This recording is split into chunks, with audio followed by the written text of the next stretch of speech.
падините на планината Беласица, далеко од цивилизацијата. Сам и без каков било контакт со луѓе, живува 62 годишниот Киро Пасков.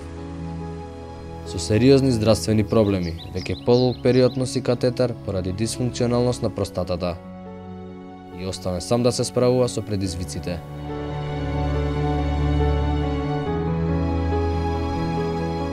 Болен и изнемоштен, само распаднатата врата за сега го спасува од волците кои секоја вечер го посетуваат во обид да влезат.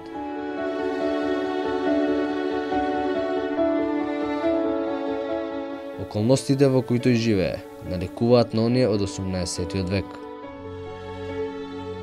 Без струја, вода и храна, Пасков може да стане лесен плен на дивите зверови.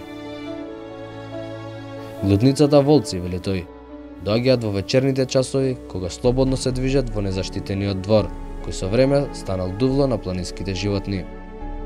Сонот на овој изнемоштен човек трае доста кратко. Волчјото завивање и студот што влегува низ многобројните дупки на куќата го држува Киро буден до раните утрински часови. Пасков е неспособен за работа и со оглед на тоа не е во можност да се обезбеди подобри услови за живот.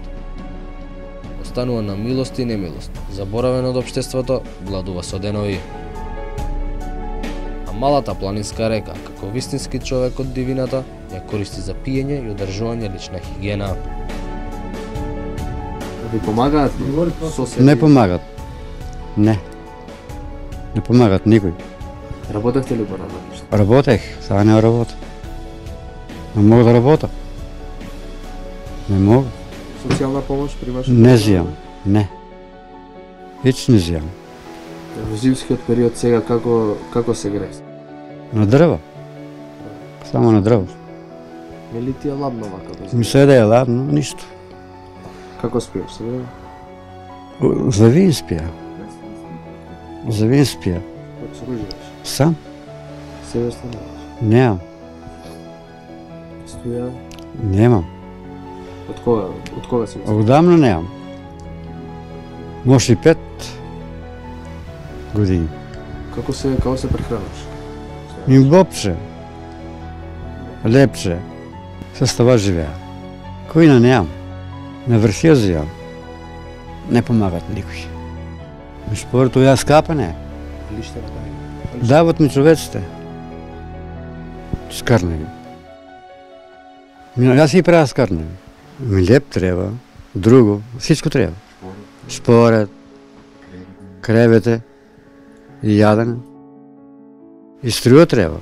Има ли животните напаѓали? Има, доважат вци. Или сите доважат.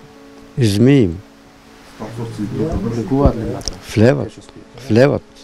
Се справат пријашката. Стоја го удри. И тука спија. Се тука спија. И рубите ми тука. Се е тука. Се е тука. И тука спија. Мора тука да спија.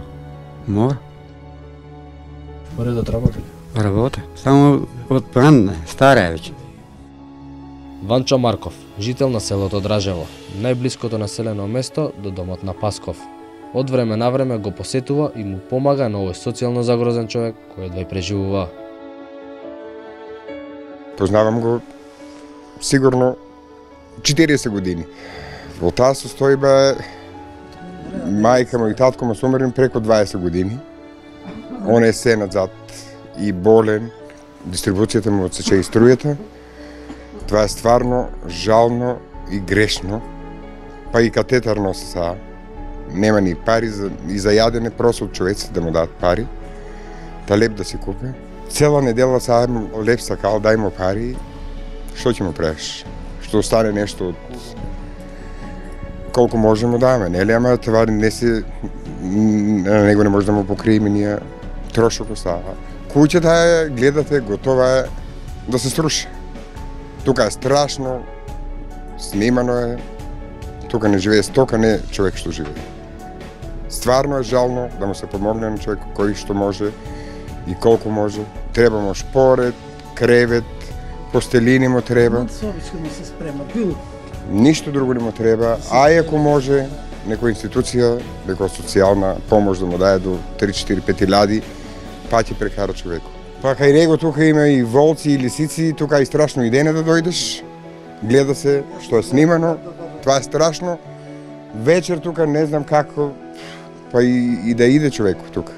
Нема ни пат, тука од целата Беласица, водотекот е тука, он не може ни да помине таму.